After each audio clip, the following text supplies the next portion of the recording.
दोस्तों साहिल लुधियानवी का एक शेर है कि हजार बर्क गिरे लाख आंधियां उठें, वो फूल खिल के रहेंगे जो खिलने वाले हैं। इस पॉडकास्ट को आप सभी जो देख रहे हैं, आप सबका बहुत बहुत स्वागत है स्टडी IQ के इस चैनल पे। और मेरा नाम है विकास। आप में से बहुत से स्टूडेंट्स ने मुझे बहुत पहले इस चैनल पे ज़रूर देखा होगा। एक बार फिर से मैं आप सबके सामने हाजिर हूँ और जिस मुद्दे पे आज मैं बात करने वाला हूँ और जिनसे बात करने वाला हूँ उस पर थोड़ी सी बात करते हैं। जब भी मैं स्टूडेंट से मिलता हूं, चाहे वो UPSC की प्रिपरेशन कर रहे हों या वो स्टेट PCS की प्रिपरेशन कर रहे हों, कई कन्फ्यूजन रहते हैं प्रिपरेशन को लेकर। हम मुख्य परीक्षा की बात करें, हम प्रारंभिक परीक्षा की बात करें, बहुत से कन्फ्यूजन रहते हैं और वो हर बार चाहते हैं कि कोई फैकल्टी, कोई टीचर उनकी उस मनोदशा को समझ सके, प्रश्नों का उत्तर दे सके। तो आज इस पॉडकास्ट में हमारे साथ इतिहास के शानदार फैकल्टी दीपक श्रीवास्तव सर मौजूद हैं। सर बहुत बहुत स्वागत है आपका। Thank you sir. सर से अक्सर मेरी बात होती रहती है। सर इतिहास के विविध पहलू पे हम लोग बात करते रहते हैं। स्टेट पब्लिक सर्विस कमीशन की परीक्षा की बात करें या UPSC की बात करें, इतिहास जो आपका सब्जेक्ट है एक ऐसा सब्जेक्ट है जो अगर मैं कहूँ तो बड़ा महत्व रखता है, इंपॉर्टेंस रखता है। और हम सब जब प्रिपरेशन शुरू अपने समय पे किए थे तो गुरुजी लोग हमेशा कहा करते थे कि ये एक सब्जेक्ट है जो आपको सिलेक्शन दिलाएगा, आपका तो सब्जेक्ट भी वही है। तो सर इतिहास से ही शुरू करते हैं। चाहे बात करें प्रारंभिक परीक्षा की या मुख्य परीक्षा की, इतिहास में हम आधुनिक भारत का इतिहास, मध्यकालीन भारत का इतिहास, प्राचीन भारत का इतिहास पढ़ते हैं। इंपॉर्टेंस के हिसाब से देखा जाए तो स्टूडेंट को अपनी तैयारी को कैसे अलाइन करना होगा, किसको इंपॉर्टेंस देनी होगी या क्या इसका बेहतर रवैया हो इसकी प्रिपरेशन का। सर मुझे लगता है कि इतिहास, पहली चीज़ तो स्टूडेंट के मन में एक थोड़ा सा बहुत ज़्यादा बाज्ड होने के कारण थोड़ा सा एक डर बैठा रहता है कि काफ़ी बड़ा सिलेबस है। बट सर अगर इतिहास में हम सेलेक्टेड तरीके से अगर अपनी पढ़ाई को कंटिन्यू करें तो मुझे लगता है कि हम ज़्यादा बेटर कर सकते हैं बाकी सब्जेक्ट की अपेक्षा। उसके लिए इम्पॉर्टेंट है कि आपका जो गाइड है या आपको जो गाइड कर रहा है पर्सन वो कैसा है। अगर वो उसे आपको प्रॉपर वे में गाइड कर दे तो फिर आपके लिए कोई इशू नहीं है। जनरली तौर पर अगर एंशिएंट, मिडिवल और मॉडर्न की हम लोग बात करते हैं तो मॉडर्न का रोल कहीं ना कहीं ज़्यादा होता है। जब हम इसी चीज़ को प्रीलिम से बाहर निकल के आते हैं मेंस में, तो अक्सर लोगों को मेंस में लेकर कन्फ्यूज़न हो जाता है कि सर मतलब इसमें अब हम एंशिएंट देखें या मिडिवल देखें या फिर मॉडर्न देखें। तो कहीं ना कहीं उन लोग को भी ये जानना होगा कि कहीं ना कहीं आपको सिलेबस देखेंगे तो आपको खुद ब खुद पता चल जाएगा कि उसमें क्या होता है कि जो मेंस का रोल है, मेंस में हम देखें तो जो इंडियन नेशनल मूवमेंट है, इंडियन नेशनल मूवमेंट का काफ़ी अच्छा रोल होता है। अपने मेंस में ज़्यादातर क्वेश्चन वहीं से पुटअप किए जाते हैं। और एंशिएंट और मिडिवल का जो सेक्शन है सर, वहाँ पे क्या किया जाता है कि आपका जो आर्ट एंड कल्चर का जो सेक्शन है वहाँ से आपके क्वेश्चन यहाँ पे पुटअप कर लिए जाते हैं। और उसमें से बिल्कुल सेलेक्टेड टॉपिक है सर। मतलब आपको इतिहासकार नहीं बनना है, आपको सिलेक्शन लेना है। yes. तो सिलेक्शन लेने का सर पहला मूल मंत्र यही होता है कि आप कितना सेलेक्टेड होकर पढ़ रहे हैं, तभी आपका सिलेक्शन निश्चित हो पाएगा। मैं एक इंटरव्यू भी कर रहा था UPSC 490 रैंक मोना का। जी सर। तो वो लिटरेचर में मेरी स्टूडेंट भी रही और जितनी उनसे मेरी बात हुई, एक चीज़ जो मुझे बड़ी आश्वस्त कर देने वाली लगी कि उनके रिसोर्सेज बहुत लिमिटेड थे। लिमिटेड रिसोर्सेज को उन्होंने अथाह रिवीजन किया। बिल्कुल सर। और फर्स्ट अटेम्प्ट में, मेरे ख्याल सेकंड अटेम्प्ट में लेकिन विधिवत सफलता मिल गई। मेरे ख्याल से IPS उनको मिल जाएगा। तो सर निश्चित तौर पे आपने बहुत अच्छे से कहा कि रिसोर्स के जो लिमिट होने की बात होती है वो कितने सिलेक्टेड हो के आप पढ़ रहे हैं और क्या पढ़ रहे हैं, कितना रिवाइज कर रहे हैं। तो सर बहुत अच्छे से आपने समराइज़ किया। सर एक चीज़ और मैं आपसे जानना चाहूँगा कि लाइक हम जब मेंस आंसर राइटिंग करते हैं तो मेंस आंसर राइटिंग में अक्सर क्या होता है कि हम एक इम्प्रेसिव और कहें कि एक प्रभावशाली आंसर लिखने के लिए उसमें कुछ चीज़ों को ध्यान, जैसे इंट्रो कैसे लिखें। अक्सर बच्चों की ये प्रॉब्लम रहती है कि सर हम इंट्रो में क्या लिखें, हम मेन बॉडी में क्या लिखें, या फिर सर कंक्लूजन। जितना मैंने देखा उतना ज़्यादातर मैंने स्टूडेंट की ये प्रॉब्लम देखी कि उनको ये नहीं समझ में आता है कि हम शुरुआत कहाँ से करें, फिर उसके कंक्लूजन में क्या लिखें। सर क्या आपका विचार है इसको लेकर? नहीं, मैं हमेशा स्टूडेंट से कहता हूँ कि आपके उत्तर दरअसल आपके मनोविज्ञान को दिखलाते हैं। जब आप अधिकारी बनेंगे, आप किसी समस्या को किस प्रकार से टैकल करते हैं, आपके उत्तर ये बताते हैं। तो जब आप इंट्रोडक्शन, बॉडी, कंक्लूजन के फॉर्मेट में लिखते हैं तो एग्जामिनर जो आपकी कॉपी चेक करता है उसको एकदम क्लियर होता है कि ये स्टूडेंट, उसने जब इस टॉपिक को पढ़ा होगा तो उसके दिमाग में स्ट्रेट एकदम क्लियर होगा कि किस प्रकार से इसको टैकल करना है। इंट्रोडक्शन, बॉडी, कंक्लूजन की इंपॉर्टेंस ऐसे भी समझिए कि जैसे मान लीजिए प्रश्न है बेसिक स्ट्रक्चर पे, हर स्टूडेंट जान रहा होगा बेसिक स्ट्रक्चर के बारे में, आधारभूत संरचना हम हिंदी में कहते हैं। बेसिक स्ट्रक्चर पे अगर मान लीजिए प्रश्न आ गया कि इसकी महत्ता के बारे में बताइए, मैं बहुत बेसिक से प्रश्न से बता रहा हूँ ताकि हर स्टूडेंट समझ सके। अब इंट्रोडक्शन, जैसे मान लीजिए 200 शब्द, हम यूपीएससी का एक स्टैंडर्ड ले लें, स्टेट पीसीएस में लगभग ऐसा ही होता है, 200 शब्द का अगर आपको उत्तर लिखना है तो मुझे लगता है कि 30 से 40 शब्द में आप इंट्रोडक्शन ऐसे दीजिए कि पता चले कि बेसिक स्ट्रक्चर का उद्भव क्या है और बेसिक स्ट्रक्चर क्या है। मेन बॉडी में आप बताएंगे कि दरअसल बेसिक स्ट्रक्चर जो चलन में आया, जो हमारे जुडिशरी ने इनोवेट किया, उसका कारण क्या था, क्यों बेसिक स्ट्रक्चर आया, उसके थोड़े से इतिहास में इन डेप्थ में जाएंगे, फिर कंक्लूड करेंगे कि इसकी इंपॉर्टेंस अब क्यों है।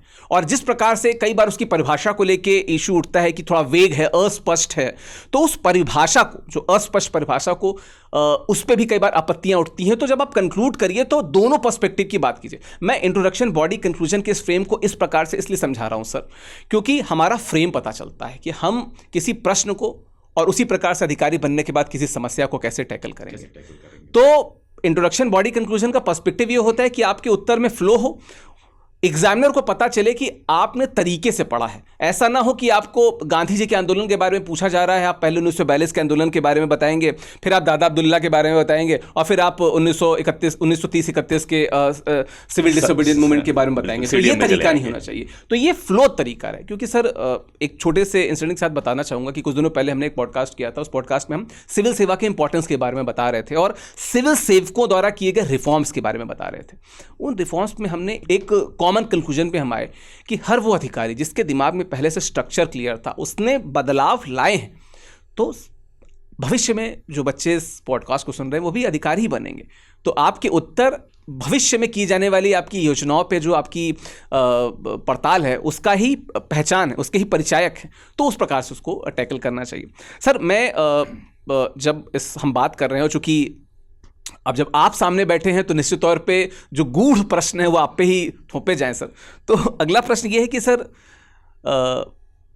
हर स्टेट का बात करें, बिहार की बात करें, उत्तर प्रदेश की बात करें, मध्य प्रदेश की बात करें, ऐतिहासिक पहलू होते हैं। बिल्कुल बिल्कुल। और जब हम इतिहास के प्रश्नों को टैकल करते हैं तो हर स्टेट में एक डिमांड होती है कि इन ऐतिहासिक पहलुओं को उन प्रश्नों में थोड़ा सा आरोपित किया जाए। तो ऐतिहासिक पहलुओं को इतिहास के प्रश्नों में कैसे जोड़ा जाए, एक प्रश्न। और सर साथ में जैसे कई बार मैप की बात हो जाती है, डायग्राम्स की बात, फ्लो चार्ट की बात, इनको कैसे इसमें इंटीग्रेट किया जाए सर? सर देखिए, जब हम स्टेट हिस्ट्री की बात करते हैं तो हर स्टेट का, चूँकि भारत को तो ऐसे भी हम लोग सांस्कृतिक विविधताओं का देश कहते हैं, और हर स्टेट का, हर क्षेत्र का अपना एक इतिहास है, एक गौरवमय इतिहास कह लीजिए है। और जब हम स्टेट के क्वेश्चन या हम जब स्टेट पीएससी के मेंस लिखते हैं तो क्या होता है कि कहीं ना कहीं हम स्टेट पीएससी को देखें तो वो स्टेट से ओरिएंटेड चीज़ें या उससे रिलेटेड चीज़ें क्या होता है कि आपके क्वेश्चन में पुटअप करता है, उनसे कोरिलेट करके पूछता है। तो कहीं ना कहीं उस ऐतिहासिक पृष्ठभूमि को अगर जानकर हम अगर इंडियन हिस्ट्री के साथ उसे मैच करते हुए लिखते हैं तो वहाँ पर क्या होता है कि हमारा आंसर काफ़ी ज़्यादा इम्प्रेसिव हो जाता है। दूसरी चीज़ है सर, जैसे आपने कहा कि फ्लो चार्ट या मैप, ये सर मतलब आपको बता दूं कि ये वो तरीके हैं कि जहाँ पर अगर आप किसी क्वेश्चन को लिखकर अगर आप वहाँ पे 5 मार्क्स ला रहे हैं तो ये वो तरीके हैं जिनका यूज़ करके आप वहाँ पे 6.5 ला सकते हैं। और सर आपको भी अच्छे से पता है कि 1.5 मार्क्स का वैल्यू क्या होता है मेंस के एग्जामिनेशन में, और वो भी एक पेपर में, एक क्वेश्चन की हम लोग बात कर रहे हैं। तो अगर हम मैप यूज करते हैं, जैसे मान लीजिए रिवॉल्ट ऑफ 1857 की बात हो गई, तो रिवॉल्ट ऑफ 1857 की अगर हम बात कर रहे हैं तो वहाँ पे उनके प्लेसेस पूछे जा रहे हैं, तो प्लेसेस को आप मैप में दिखा दीजिए। बिल्कुल ठीक है, जो इंपॉर्टेंट प्लेसेस हैं उनको आप उसमें इंडिकेट कर दीजिए। आप कोई भी अगर टॉपिक लिख रहे हैं और उससे रिलेटेड आपके पास हेडिंग है तो उस हेडिंग का फ्लो चार्ट बना दीजिए। बिल्कुल ठीक है, इससे क्या होता है कि कॉपी आपकी अट्रैक्टिव हो जाती है और कहीं ना कहीं जो एग्जामिनर है, जो कॉपी चेक करने वाला पर्सन है, वो आपकी कॉपी से क्या होता है काफ़ी ज़्यादा प्रभावित हो जाता है। बिल्कुल।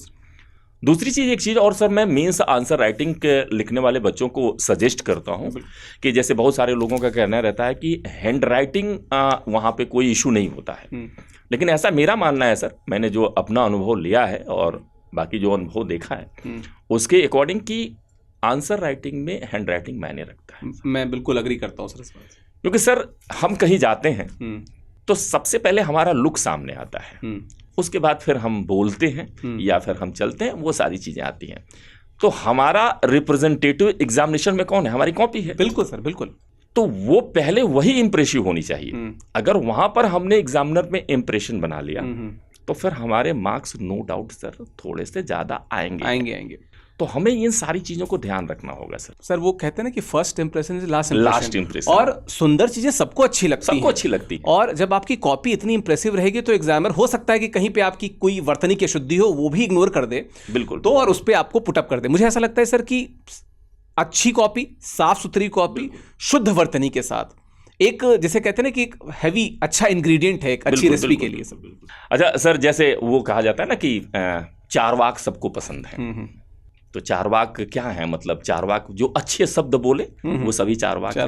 भाई साहब, बहुत सारे लोगों को लेकर कंफ्यूजन भी रहता है कि चारवाक किसी व्यक्ति का नाम है। ये व्यक्ति का नाम नहीं, एक फिलॉसफी है। जो बेहतर बोल ले, अच्छा बोल ले, सुंदर बोले, जिसका बोला सबको अच्छा लगे, वही चारवाक है। उसी तरह से अपने कॉपी को भी समझिए, बिल्कुल, और उसी तरह से सुंदर बनाने की कोशिश करिए। जितना आप बेटर तरीके से लिखेंगे, जितना अच्छे कंटेंट तो ठीक है, लेकिन अगर आप हैंड राइटिंग अच्छा कर लेते हैं, पहले आप हैंड राइटिंग अच्छा करो, उसको प्रॉपर वे में लिखिए आप, और उसके बाद से उसमें फ्लो चार्ट का यूज करिए, मैप का यूज करिए, और फिर बढ़िया कंटेंट दीजिए। कैसे नहीं नंबर मिलेगा? बिल्कुल मिलेगा।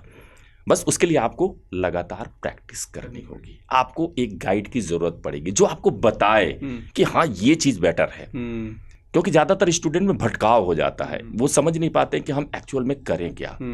तो ये सारी समस्याएं आती है। अच्छा सर, हम देखते हैं कि अक्सर जो प्रिपरेशन होता है, तो प्रिपरेशन में एक और समस्या निकल कर आती है कि फैक्ट, और फिर आता है विश्लेषण, एनालिसिस। इसको कैसे मतलब हम अपने आंसर राइटिंग में इसको ऐसे मतलब अप्रोच करके लिखें कि हमारा आंसर राइटिंग और बेटर हो जाए? बिल्कुल सर, बहुत अच्छा प्रश्न आपने किया। उससे पहले जो आपने इसकी पहले बात कर रहे थे, मैं आपको एक छोटी सी बात बताता हूँ। मैं जब लिटरेचर पढ़ाता हूँ तो मैं हर उत्तर जो लेखन का सत्र होता है उसमें मैं बच्चों को बताता हूं कि जो सबसे पहली चीज़ ज़रूरी है वो आपका प्रेजेंटेशन है, जो सबसे पहली चीज़। और सर मेरे बहुत से मित्र जो स्टेट पीसेस में कॉपी वगैरह इवेल्युएट करते हैं, कई बार उनसे जब बात होती है तो जिस बात को आपने बहुत अच्छे से समझाया उसी बात को वो भी कहते हैं कि नहीं, फर्स्ट इंप्रेशन जो होता है वो हमको एक बायस, हल्का सा बायस 1% का, लेकिन दे तो देता है। और अच्छी चीज़ें किसे ख़राब लगती हैं? सर आपने पूछा कि फैक्ट्स और विश्लेषण को कैसे इंटीग्रेट किया जाए। सर फिर से मैं इस सभी प्रैक्टिस को एक सिविल सेवक की सेवा के तौर पे देखता हूं।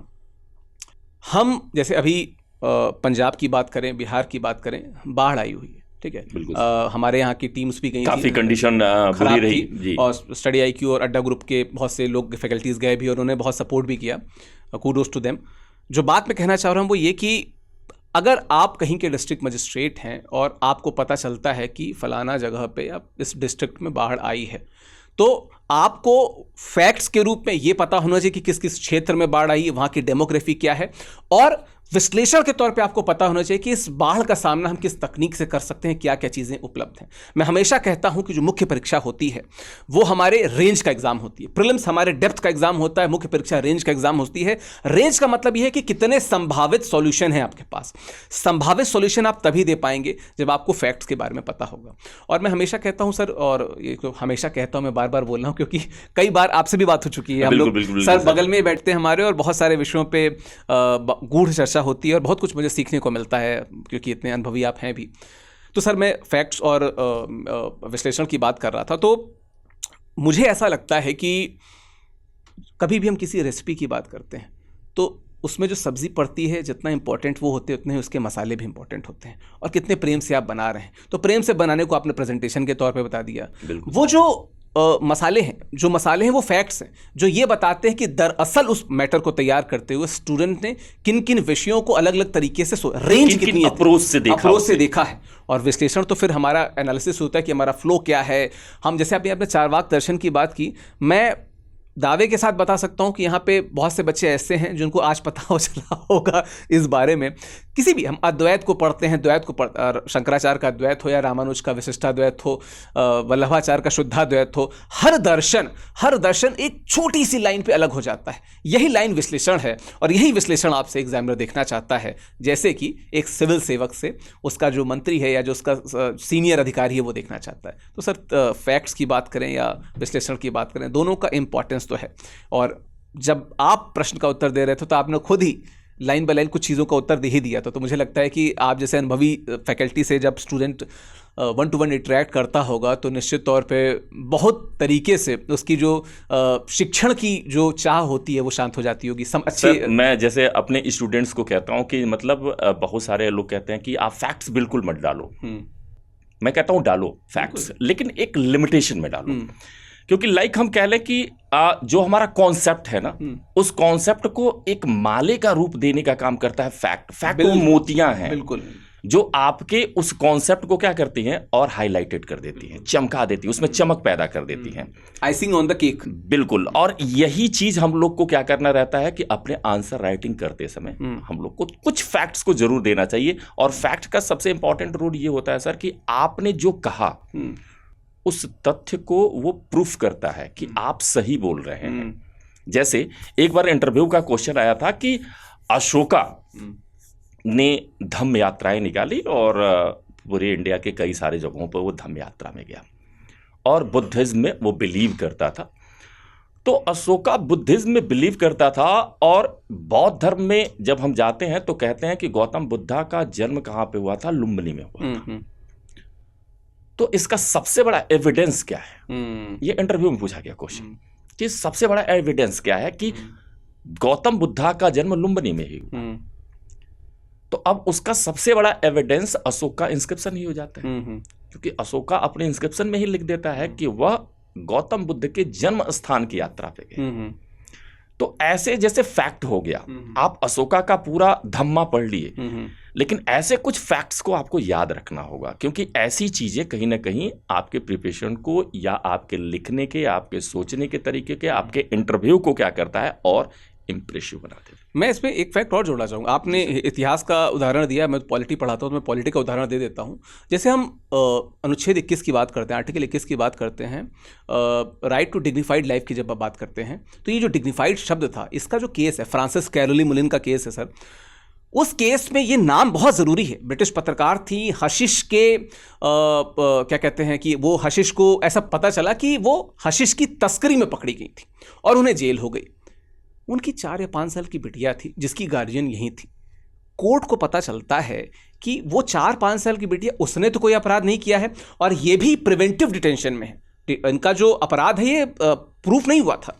तो कोर्ट ने कहा कि यार ये कैसा कानून है जो लिखे हुए पे चल रहा है कि आपने कहा कि उसको कर दिया जाए, उस बिटिया का क्या, वो 4 साल की जो अपनी माँ से नहीं मिल पा रही है। तो उन्होंने कहा कि लाइफ कैसी होनी चाहिए? डिग्निफाइड लाइफ होनी चाहिए। ऐसे ही तो राइट टू रिमेन साइलेंट का सर केस है, विजय एमेनुअल का केस है। वो बच्चा यहोवा कम्युनिटी से आता था जहाँ पे गाने को लेकर कुछ पर्टिकुलर प्रकार की रिस्ट्रिक्शंस थी और सब लोग जनगण मन गा रहे थे, उसने वो नहीं गाया। उस पर स्कूल ने कहा कि ये तुम गलत हो, तुम देशद्रोही हो, इस प्रकार की चीज़ें, देशद्रोही बना दिया। वहाँ पे सुप्रीम कोर्ट ने कहा कि जैसे कुछ भी कहने का अधिकार मौलिक अधिकार है, वैसे ही साइलेंट रहने का अधिकार भी मौलिक अधिकार है। तो जब आप इन केसेस को कोट करेंगे तो आपका उत्तर कितना बेहतर होकर आ जाएगा। सर अंत की तरफ थोड़ा बढ़ते हैं और 2 प्रश्नों को मैं मर्ज कर रहा हूँ। प्रश्न का पहला पार्ट ये है कि सर हर सब्जेक्ट के लिए कुछ स्टैंडर्ड बुक्स होती हैं, इतिहास के लिए भी आप निश्चित तौर पे जानते होंगे। तो पहला प्रश्न ये है कि सर स्टैंडर्ड बुक से ही स्टिक रहना होगा कि कुछ विविध स्रोतों की तरफ भी स्टूडेंट्स को देखना होगा?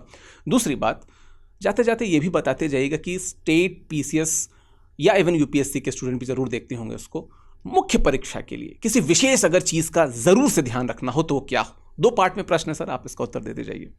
सर पहला पार्ट में आपने कहा कि क्या हम कंटेंट पे किसी स्पेशल एक बुक पे फोकस रहें या फिर अदर सोर्सेज का सहारा लें।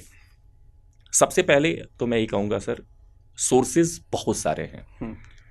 जब भी सोर्सेज का सहारा लें तो सोर्सेज आपके कैसे होने चाहिए ये आपको जानना जरूरी है कि आपके सोर्सेज ऑथेंटिक हैं या नहीं हैं। क्योंकि आजकल आप देखें तो नेट पे या बाकी जगहों पे तमाम कंटेंट भरे पड़े हुए हैं, बट वो कंटेंट कितने ऑथेंटिक हैं ये बहुत इंपॉर्टेंट हो जाता है। दूसरी चीज, जब तक आप अपने सोर्सेज बढ़ाएंगे नहीं, तब तक आपकी थिंकिंग जो होगी ना वो ज़्यादा डेवलप नहीं होगी, क्योंकि आप लिमिटेशन में आ जाएंगे। जैसे आपने एक बुक पढ़ी तो आप उस केवल बुक के राइटर के थिंक के अकॉर्डिंग ही सोच पाएंगे। बिल्कुल।